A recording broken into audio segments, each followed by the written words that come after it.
Been fleeing Honduras and El Salvador for a long time, and that's been a steadily increasing number as the situation in those countries deteriorates.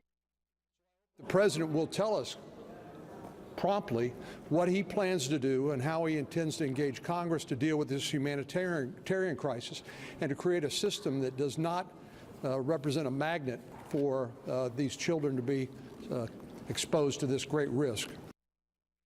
The stories are flying fast, furious, and more often than not chock full of misinformation. The border crossings in the American Southwest have touched off a scathing debate about illegal immigration, immigration reform. But more to the moment, what to do about the crush of human beings overloading local towns and social services? And what about reports of Border Patrol agents quitting out of disgust? Welcome into MidPoint from the Law Enforcement Officers Advocates Council and founder of the Conservative Hispanics of America and an expert on border security, Andy Ramirez, joins us on the show. Andy, thank you so much for being with us. Hi, thanks for having me. Out of the videotape, we hear a lot of what is going on. We see scant seconds of what's happening, but it is described as a flood, as a human wave that is coming over. If you can, describe a little bit about what indeed the Border Patrol agents are actually facing every single day from this migration. Well, as I understand this, and speaking with sources, you essentially have a situation that is beyond their ability, not beyond their training, but beyond their ability. And it's the matter of fact, you have a flood, in essence, an invasion. You know, for years, that's what we experts have called this, an invasion via Mexico. But in this case, this is a lot like the Mariel boat lift. This is a massive flood or invasion of illegal aliens that are basically being pushed into the United States. We're being told that they're just youths, they're minors. No, I've seen video, I've seen pictures. They're not just youths, they're not just minors. It's a hodgepodge of everything. So the agents are trying to do what they can, but they're so blatant, the aliens, that they're self-reporting, and instead of being processed and shipped right back across the border, that's not happening. So the agents, with what they're trying to do, and they know that if they do anything, if they really say anything more than they're being told they can, then what happens is they can be the next Ramos and Compian. They could be the next Gilmer Hernandez or the next Chito Diaz and face prosecution for simply doing their job. So they're not just facing the danger there. They're facing the danger from a Justice Department who will try to use them as the next example. Yet at the same point, who knows who's really coming across? Are there terrorists coming across, or what are known as special interest aliens or code tangos? It is impossible to know because the amount is it's so insane. I mean, we've usually seen numbers, but never like this. Is the thing here to understand, then, is that we're told about kids, we've seen some of these pictures before, that quite frankly, and I don't think this has been talked about enough, that there are so many coming across the border right now and so few Border Patrol agents that are there, so many law enforcement officials that are there, they really don't have the time nor the wherewithal to be able to talk to every single one, to vet them, if you will, to find out who they are, to investigate, to learn a little bit more. They simply are just having to take them in without any real investigative possibilities here to learn who they really are.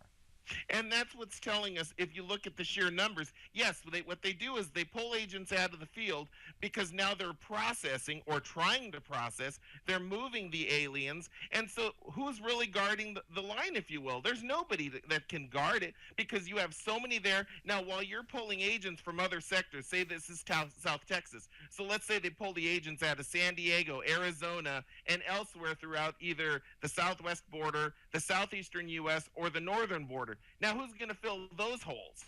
You're looking at a multifaceted disaster. But one other thing to consider, there is no way that this is just some coincidence. This has to be orchestrated and planned because the logistics involved in moving so many people, it's like moving an army division, if you will, or a Marine division. When you go in, you have to have logistics show up, and they've got, let's say, 5,000 people who are dying. Then that's why you have to have logistics. You have to have water. You have to have well-planned this in order to move that many people without casualties. That's why it's not just random. This is something that has been well-planned, and the only way that could have been done, because look how fast they're moving the aliens elsewhere throughout the U.S. They're moving them to Arizona, San Diego. They're moving them everywhere. In fact, one report I heard is they're moving them now to Boston, Massachusetts from South Texas.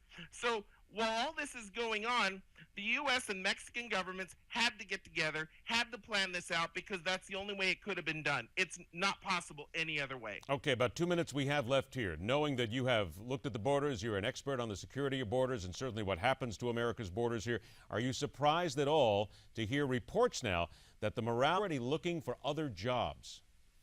Not surprised at all, but this goes back to 2004 when David Aguilar became chief of the Border Patrol, and this is germane. You'll understand this in a second. They, in essence, at DHS and CBP, under Chief Aguilar, put in a gag order so that Border Patrol agents could not speak to media. They couldn't even speak to Congress. If they do so, they're going to get targeted for retaliation and retribution through trumped-up charges from DOJ or a trumped-up termination. I've seen way too many of these cases. I've worked too many of these cases, so the morale has been down that long. Now, the current chief of the Border Patrol is Mike Fisher. He was handpicked by David Aguilar.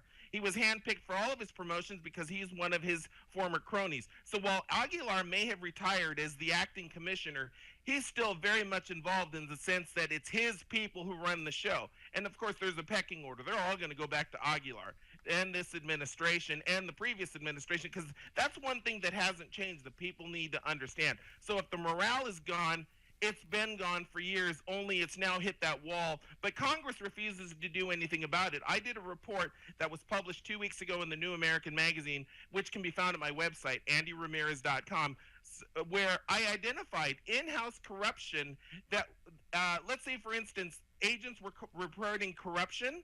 Well, Internal Affairs, instead of investigating it, targeted the agents who filed the corruption, or they just dismissed it altogether. Approximately 713 cases of corruption were dismissed in 1 month alone without even an investigation. That really says we've got a problem. The problem is at Homeland Security, and Congress has refused to investigate it. So that's why, for me, though we have now new supposed leadership in the GOP caucus, nothing's going to change because you still have the individuals running the committees who refuse to look into this, and that's also leading to demoralization. Okay, we're going to have to call it there, Andy. We're all out of time. Thank you so much for joining us. We will absolutely talk again, my friend. Thank you. Thank you, and God bless. And now America gets to tell us what you think, and you'll hear a lot more about this as well, because here on the Newsmax TV network and MidPoint, we question everything.